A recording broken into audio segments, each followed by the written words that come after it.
हकीकत से तो दुनिया में खबर है, दुनिया की नुमाइश पर नजर है। नबी गोयम के अज दुनिया जुदा बाश, बहर कारे के बाशी बा खुदा बाश। हजरत आदम अलैहिस्सलातु वस्सलामेर नाम শুনছেন নি শুনেন নাই? हजरत आदम अलैहिस्सलातु वस्सलामকে আল্লাহ রাব্বুল আলামিন সৃষ্টি করলেন। সৃষ্টি করার পর আদম আলাইহিসসালাতু ওয়াসসালামকে জান্নাতের মধ্যে বসবাস করতে দিলেন। হে আদম, তুমি জান্নাতের মধ্যে বসবাস করো, জান্নাতের নাজ নিয়ামত তুমি ভক্ষণ করো। আদম আলাইহিসসালাতু ওয়াসসালাম জান্নাতের মধ্যে ঘোরাফেরা করতেছেন, জান্নাতের নাজ নিয়ামত ভক্ষণ করতেছেন। आदम अलैहिस्सलातु वस्सलाम के अल्लाह पाक डाक दिया बोलतेছেন, হে आदम, জান্নাতের মধ্যে নাজ নিয়ামত কেমন লাগে? বলতেছে ভালোই লাগে, কিন্তু কি একটা জিনিস নাই নাই অনুভব হয়। আল্লাহ রাব্বুল আলামিন বুঝতে আর দেরি করেন নাই। আদম আলাইহিসসালাতু ওয়াসসালাম জান্নাতের নাজ নিয়ামত পাইয়া দিছে একটা ঘুম। আল্লাহ রাব্বুল আলামিন আদম আলাইহিসসালাতু ওয়াসসালামের পাজরের হাড় দ্বারা আল্লাহ রাব্বুল আলামিন মা হাওয়া আলাইহিসসালাতু ওয়াসসালামকে সৃষ্টি করলেন। আল্লাহু আকবার। মা হাওয়া আলাইহিসসালাতু ওয়াসসালামকে সৃষ্টি করার পর জান্নাতের পোশাক দ্বারা মা হাওয়া আলাইহিসসালাতু ওয়াসসালামকে সজ্জিত করলেন। এবার আদম আলাইহিসসালাতু ওয়াসসালাম ঘুম থেকে উঠলেন, চোখ ডলতেছেন, সামনে দেখতেছে মা হাওয়া আলাইহিসসালাতু ওয়াসসালামকে। বলেন না সুবহানাল্লাহ। মা হাওয়া আলাইহিসসালাতু ওয়াসসালামকে দেখার পর আদম আলাইহিসসালাতু ওয়াসসালাম দিলের একটা চুম্বক তার দিকে টানতেছে। আল্লাহ রাব্বুল আলামিন আদমকে ডাক দেয়া বলতেছে, হে আদম, হাওয়ার কাছে যাইতে ইচ্ছা করে? কয় হ্যাঁ, হাওয়ার কাছে যাইতে ইচ্ছা করে। কয় আগে মোহর আদায় করো, বৈধভাবে যাও, অবৈধভাবে যাও না। বলতেছে কিভাবে বৈধ হবে? আল্লাহ রাব্বুল আলামিন আদমকে ডাক দেয়া বলতেছেন, হে আদম, যদি হাওয়ার কাছে যাইতে চাও মোহর আদায় করো। কিভাবে মোহর আদায় করবা?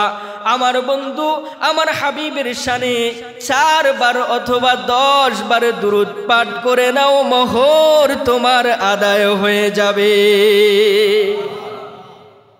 এ দুনিয়ার মুসলমান ইমানদার আল্লাহর গোলাম, এবার আদম আলাইহিসসালাতু ওয়াসসালাম এবং মা হাওয়া আলাইহিসসালাতু ওয়াসসালামকে নিয়া বাবা আদম জান্নাতের মধ্যে ঘোরাফেরা করতেছে, জান্নাতের নাজ নিয়ামত খাইতেছে, জান্নাতের মৃদু মন্দ বাতাস উপভোগ করতেছে। আল্লাহ রাব্বুল আলামিন আদমকে ডাক দিয়া বলতেছেন, হে আদম, জান্নাতে যেথায় খুশি সেটায় যাও, যেই গাছের ফল ইচ্ছা সেই গাছের ফল তুমি খাও, যেখানে ইচ্ছা তুমি সেখানে হাওয়ারে নিয়ে যাও। তবে একটা শর্ত আছে রে আদম, একটা শর্ত আছে রে আদম। সেই শর্তটা কি? আল্লাহ পাক পবিত্র কুরআনুল কারীমের মধ্যে জানায়া দেন, ওয়ালা তাকরাবা হাযিহিশ শাজারাতা ফাতাকুনা মিনাজ জালিমিন।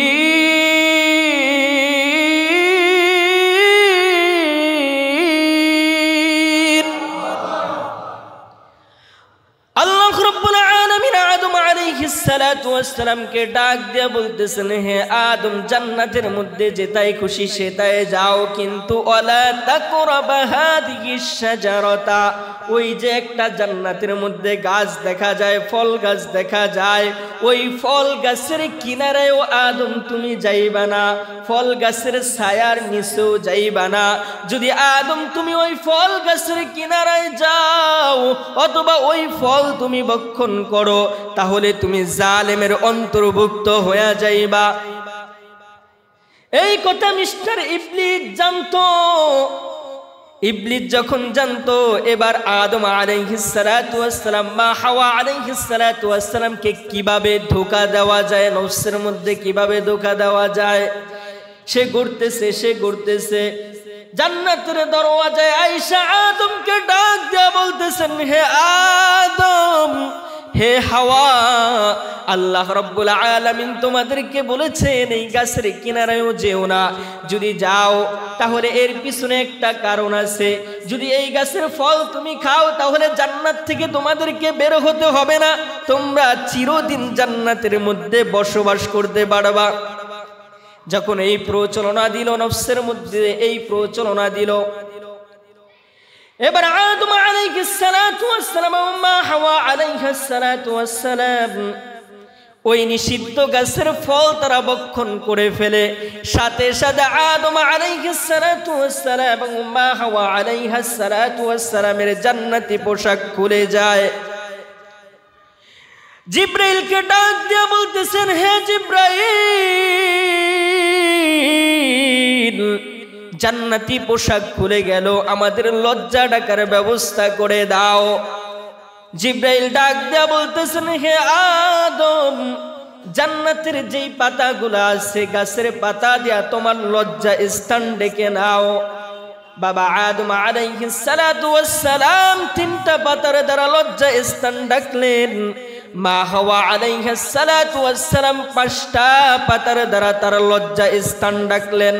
আল্লাহ পাক দুনিয়ার জমিনে আইন করে দেয়, দুনিয়ার জমিনে কোনো পুরুষ যদি মারা যায় তাহলে 3 কাপড় নিয়ে কবরের মধ্যে যাও, মহিলারা যদি মারা যাও তাহলে 5 কাপড় নিয়ে তুমি কবরে যাও। সুবহানাল্লাহ। হে দুনিয়ার মুসলমান ইমানদার আল্লাহর গোলাম, আল্লাহ সুবহানাহু ওয়া তাআলা এবার মা হাওয়া আলাইহিস সালাতু ওয়াস সালাম ও আদম আলাইহিস সালাতু ওয়াস সালামকে দুনিয়ার জমিনে পাঠায়া দিলেন। আদম আলাইহিস সালাতু ওয়াস সালামকে পাঠাইলেন হিন্দুস্তানের চারণভূমিতে অথবা শ্রীলঙ্কায়, আর মা হাওয়া আলাইহিস সালাতু ওয়াস সালামকে পাঠালেন জেদ্দায়। এই দুনিয়ার মুসলমান ইমানদার আল্লাহর গোলাম, ওই যে আদম আলাইহিস সালাতু ওয়াস সালাম আল্লাহ পাক আদেশ করেছেন তুমি এই জান্নাতের ফল খেও না, এই কারণে আল্লাহ পাক দুনিয়ার জমিনে তাদেরকে পাঠায়া দিলেন। আদম আলাইহিস সালাতু ওয়াস সালাম শত বছর পর্যন্ত পার হয়ে যায়, মালিকের কাছে রোনাজারি করে, নামাজ পড়ে, রোনাজারি করে, কাঁদতে কাঁদতে আদম আলাইহিস সালাতু ওয়াস সালাম কোন সময় বেহুশ হয়ে যাইতেন। মা হাওয়া আলাইহিস সালাতু ওয়াস সালামেরও দেখা নাই। শত বছর পর আরাফার ময়দানে মা হাওয়া আলাইহিস সালাতু ওয়াস সালামের সাথে আদম আলাইহিস সালাতু ওয়াস সালামের সাথে দেখা হয়ে যায়। বলেন না সুবহানাল্লাহ। যখন আদম আলাইহিস সালাতু ওয়াস সালামের সাথে দেখা হয়, আল্লাহ রাব্বুল আলামিনের কাছে আদম দোয়া করলেন, রব্বানা যালামনা আনফুসানা ওয়া ইল্লাম তাগফির লানা ওয়া তারহামনা লানাকুনান্না মিনাল খাসিরিন। যখন আদম আলাইহিস সালাতু ওয়াস সালাম এই দোয়া করলেন, জিব্রাইল আলাইহিস সালাতু ওয়াস সালামের মাধ্যমে আদম আলাইহিস সালাতু ওয়াস সালামকে জানায়া দেয়, হে আদম, আমার রব 350 বছর পর তোমার দোয়া কবুল করেছেন। আদম আলাইহিস সালাতু ওয়াস সালাম যখন এই সংবাদটা শুনলেন, আদম আলাইহিস সালাতু ওয়াস সালাম সাথে 2 রাকাত নামাজ আদায় করলেন, শুকরানা নামাজ। সুবহানাল্লাহ। সেই সময়টা ছিল ফজরের সময়। কোন সময়? ফজরের সময়। আমার রবের কাছে আদম আলাইহিস সালাতু ওয়াস সালামের সকল ইবাদতের মধ্য থেকে এই 2 রাকাত ইবাদত, 2 রাকাত নামাজ মালিকের কাছে অত্যন্ত পছন্দ হয়ে যায়।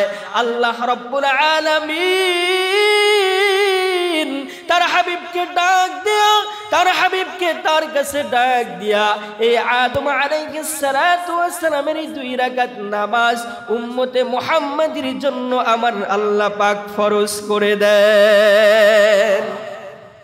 এই দুনিয়ার মুসলমান ইমানদার আল্লাহর গোলাম, তাফসীরের মধ্যে আসছে কোন বান্দা যদি ফজরের 2 রাকাত নামাজ পড়িয়া মালিকের কাছে যখন বলে রব্বানা যালামনা আনফুসানা ওয়া ইল্লাম তাগফির লানা ওয়া তারহামনা লানাকুনান্না মিনাল খাসিরিন। আয় মালিক, নিজের নফসের প্রতি অনেক জুলুম করেছি, ও মালিক জীবনে এমন কোন গুনাহ নাই যা আমি করি নাই গো মাওলা, জীবনে এমন কোন পাপ নাই যা আমি করি নাই। কোন বান্দা যদি ফজরের 2 রাকাত নামাজ পড়িয়া মালিকের কাছে যদি ক্ষমা চায়, আমার আল্লাহ রব্বুল আলামিন ওই বান্দাকে ঘোষণা করে দেয় ইন্নাল্লাহা ইয়াগফিরুয যুনুবা জামিআ ইন্নাহু হুয়াল গফুরুর রহিম।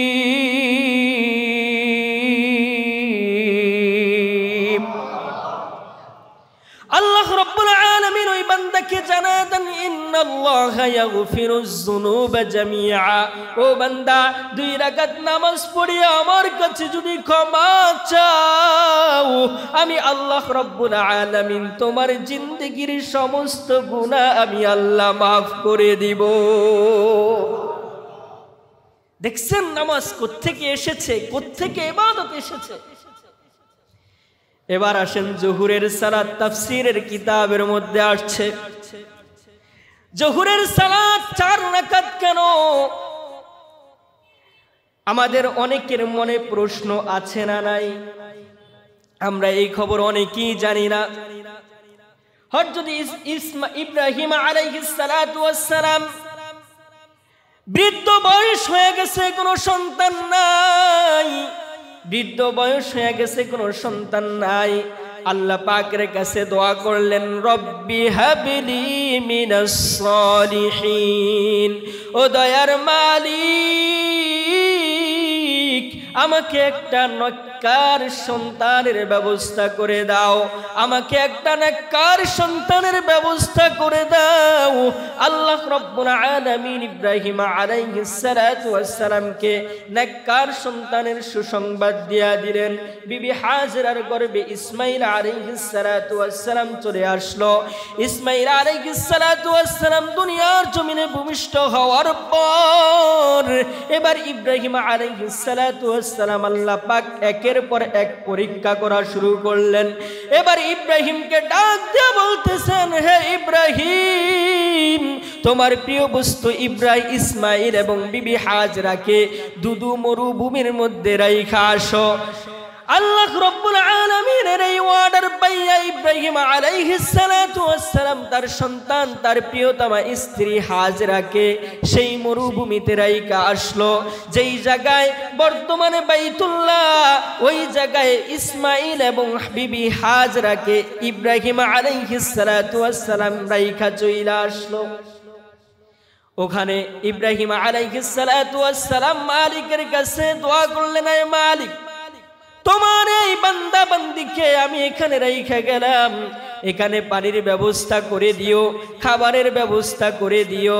ও দুনিয়ার মুসলমান ইমানদার আল্লাহর গোলাম, ইব্রাহিম আলাইহিস সালাতু ওয়াস সালামের এই দোয়া আল্লাহ পাক কবুল করলেন। ইসমাঈল আলাইহিস সালাতু ওয়াস সালাম ধীরে ধীরে বড় হয়। যখন নাকি ইসমাঈলের বয়স 6 থেকে 7 বছর, আল্লাহ রাব্বুল আলামিন ইব্রাহিম আলাইহিস সালাতু ওয়াস সালামকে স্বপ্নে দেখায়, হে ইব্রাহিম, তোমার প্রিয় বস্তুকে তুমি কুরবানি করো। 1 দিন 2 দিন 3 দিন হয়ে গেছে, ইব্রাহিম স্বপ্নের ব্যাখ্যা বুঝতে পারে নাই। যখন 3 দিন হয়ে গেল, ইব্রাহিম আলাইহিস সালাতু ওয়াস সালাম আর বুঝতে দেরি করে নাই। আল্লাহ পাকের এই অর্ডার পাইয়া ইসমাইলকে কুরবানি দেওয়ার জন্য কুরবানির স্থানে নিয়ে যায়। আপনারা সকলেই এই খবর জানেন, এই ইতিহাস জানেন। এই দুনিয়ার মুসলমান ইমানদার আল্লাহর গোলাম ইসমাইল আলাইহিস সালাতু ওয়াস সালামকে যখন হাত পা বাইদা জবাই করবে এমন তো অবস্থায় এই দৃশ্য দেখে আসমানের ফেরেশতাগুলা কান্না করতেছে, জমিনের পাহাড় পর্বতগুলা কান্না করতেছে। ইব্রাহিম আলাইহিস সালাতু ওয়াস সালাম তার প্রিয় বস্তুকে কুরবানি করতেছে। এই দৃশ্য দেখিয়া আমার মালিক খুব খুশি হয়ে যায়। মালিক জিব্রাইলকে ডাক দিয়া বলতেছেন, হে জিব্রাইল যাও আমার খলিল আমার বন্ধুর পরীক্ষায় পাশ করে ফেলেছে, আমার বন্ধু আমার খলিল পরীক্ষায় পাশ করে ফেলেছে। যাও জান্নাত থেকে একটা দুম্বা নিয়ে যাও, ইসমাইলকে সরায়া ইব্রাহিমের সুরের নিচে দুম্বাটা বসায়া দাও। ও দুনিয়ার মুসলমান ইমানদার আল্লাহর গোলাম, জান্নাত থেকে ইব্রাহিমের সুরের নিচে সেই দুম্বাটা কোরবানি হয়ে যায়। যখন নাকি ইসমাইল কোরবানি হইল না, আল্লাহ পাক সাথে সাথে ইব্রাহিম আলাইহিস সালাতু ওয়াস সালাম মালিকের দরবারে 4 রাকাত শুকরিয়া তার নামাজ আদায় করলেন। সেই নামাজটা হচ্ছে জোহরের সালাত।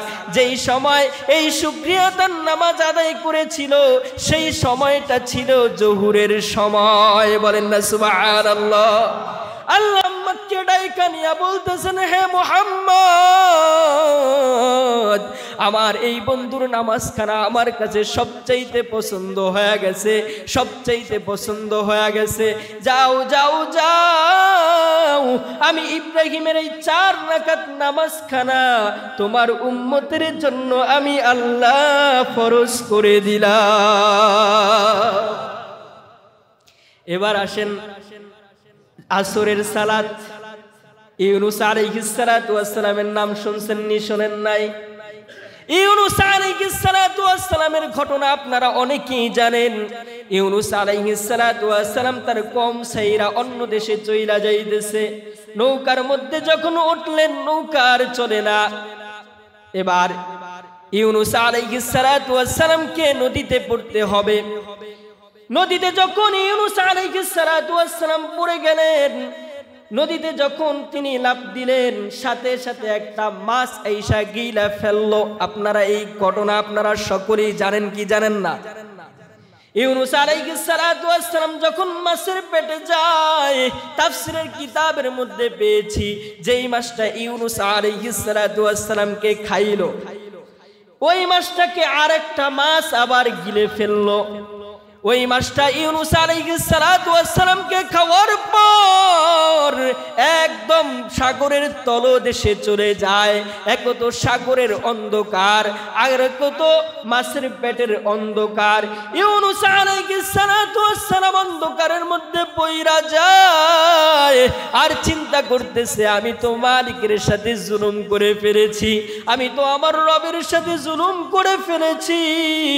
ইউনুস আলাইহিস সালাতু ওয়াস সালাম মাছের পেটে একদিন নয় 2 দিন নয়, কোন বর্ণনায় পাওয়া যায় 7 দিন, কোন বর্ণনায় পাওয়া যায় 40 দিন ইউনুস আলাইহিস সালাতু ওয়াস সালাম মাছের পেটের মধ্যে ছিলেন।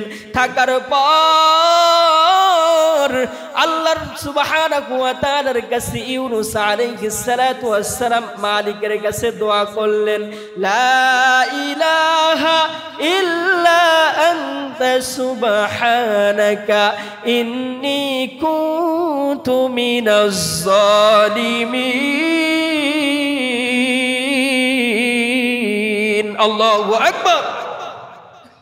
কোন বান্দা যদি মুসিবতের মধ্যে পড়ে, আপনি যত মুসিবতের মধ্যে থাকুন না কেন, এই দোয়া সব সময় পাঠ করবেন, লা ইলাহা ইল্লা আনতা সুবহানাকা ইন্নী কুনতু মিনাজ জালিমিন।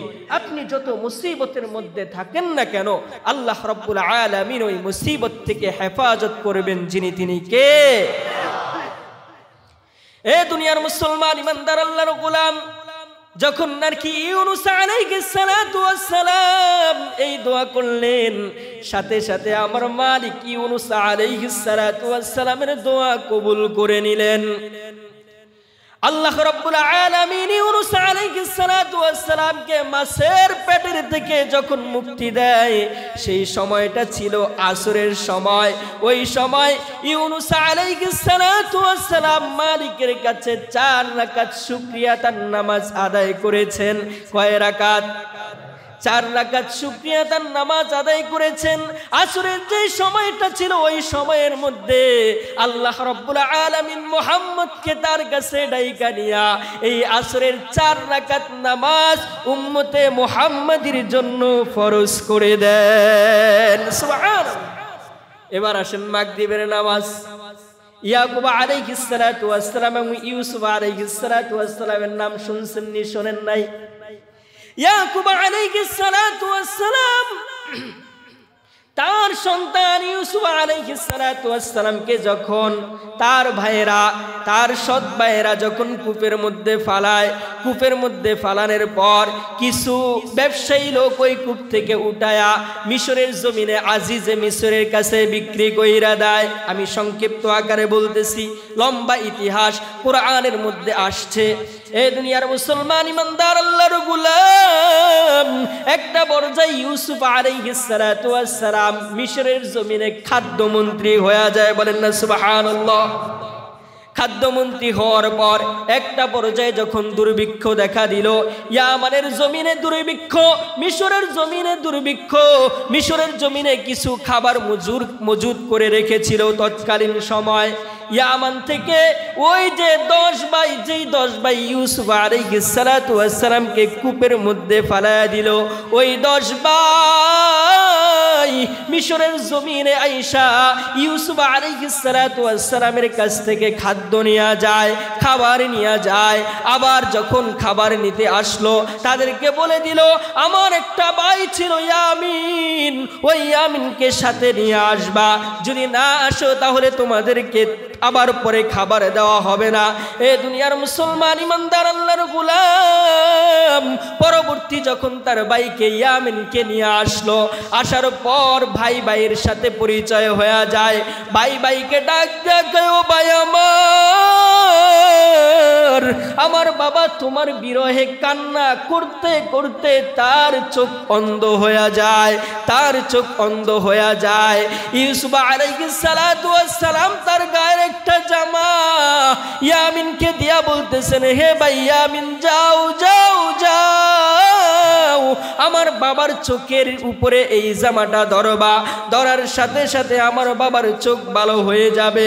ও দুনিয়ার মুসলমান ইমানদার আল্লাহর গোলাম, ইয়ামিনকে এই জামাটা যখন নিয়া ইয়ামিনের জমিনের দিকে যাইতেছেন, ইয়ামানের জমিনের দিকে যখন যাইতেছেন, শত শত মাইল দূরে ইয়াকুব আলাইহিস সালাতু ওয়াস সালাম তার কওমকে নিয়ে, তার উম্মতদেরকে নিয়ে মুযাকারা করতেছেন, দিনের আলোচনা করতেছেন। এ দুনিয়ার মুসলমান ইমানদার ওই শত শত মাইল থেকে ইয়াকুব ওই ইউসুফের জামার ঘ্রাণ পাইতেছে। তাদেরকে বলতেছেন, হে আমার উম্মতেরা, হে আমার উম্মতেরা, আমার ইউসুফ মনে হয় আমার দেশের দিকে আইতেছে। ইয়ামিন যখন তার বাবার কাছে গেলেন, যাওয়ার পর ইউসুফের যখন জামাটা তার চোখের সামনে লাগাইল, সাথে সাথে ইয়াকুব আলাইহিস সালাতু ওয়াস সালামের চোখের দৃষ্টি ফিরে পাইল। সুবহানাল্লাহ। এ দুনিয়ার মুসলমান ইমানদার একটা পর্যায়ে ইউসুফ আলাইহিস সালাতু ওয়াস সালাম এবং ইয়াকুব আলাইহিস সালাতু ওয়াস সালামের সাথে দেখা হবে। সন্তানের সাথে বিরহ কত যে কষ্টকর, সন্তানের বিরহ যে কত কষ্টকর একজন বাবাই বোঝে। সন্তান যদি দুনিয়ার জমিনে মারা যায়, সন্তান যদি দুনিয়ার জমিনে মারা যায়, তাহলে ওই সন্তানের বিরহ একমাত্র মা বাবাই বোঝে। কথা বলেন ঠিক কিনা? একটা পর্যায়ে ইয়াকুব আলাইহিস সালাতু ওয়াস সালাম এবং ইউসুফ আলাইহিস সালাতু ওয়াস সালামের মিলন হয়ে গেল, দেখা হয়ে গেল, সাক্ষাৎ হয়ে গেল। ইয়াকুব আলাইহিস সালাতু ওয়াস সালাম খুশির ঠেলায় 4 রাকাত নামাজ আদায় করেছেন। কয় রাকাত? 4 রাকাত। খুশিতে ভুলে পড়ে ফেলেছেন 3 রাকাত। কয় রাকাত? 3 রাকাত। সেই সময়টা ছিল মাগরিবের সালাত, সেই সময়টা ছিল মাগরিবের সময়। আল্লাহ পাকের কাছে ইয়াকুব আলাইহিস সালাতু ওয়াস সালামের এই নামাজটা অনেক পছন্দ হয়ে যায়। তার প্রিয় হাবিব মুহাম্মদুর রাসূলুল্লাহ সাল্লাল্লাহু আলাইহি ওয়াসাল্লামকে ডাক দিয়া উম্মতে মুহাম্মাদের জন্য মাগরিবের 3 রাকাত সালাত ফরজ করে দেয়। সুবহানাল্লাহ। এবার আসেন এশারের সালাত। মুসা আলাইহিস সালাতু ওয়াস সালামের নাম শুনছেন নি শোনেন নাই? মুসা আলাইহিস সালাতু ওয়াস সালাম যখন ফিরাউনের কবল থেকে পরিত্রাণ পাইল, রক্ষা পাইল, তাফসীরের কিতাবের মধ্যে আসছে মুসা আলাইহিস সালাতু ওয়াস সালাম যখন ফিরাউনের কবল থেকে পরিত্রাণ পাইল, তখন ওই পরিত্রাণ পাওয়ার পর মুসা আলাইহিস সালাতু ওয়াস সালাম শুকরিয়াতান 4 রাকাত নামাজ আদায় করলেন। কয় রাকাত? 4 রাকাত নামাজ আদায় করেছেন। এই 4 রাকাত নামাজ আমার মালিকের কাছে অত্যন্ত পছন্দ হয়ে যায়, অত্যন্ত পছন্দ হয়ে যায়।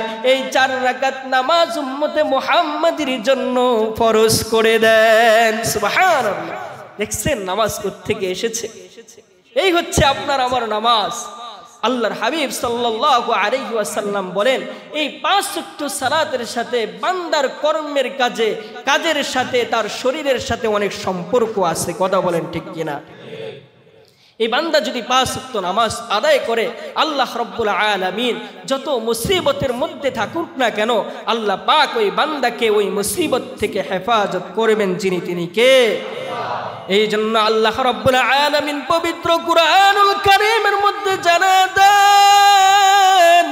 ইয়া আইয়ুহাল্লাযীনা আমানুস্তাঈনু বিস-সাবরি ওয়াস-সালাহ ইন্নাল্লাহা মা'আস-সাবিরিন।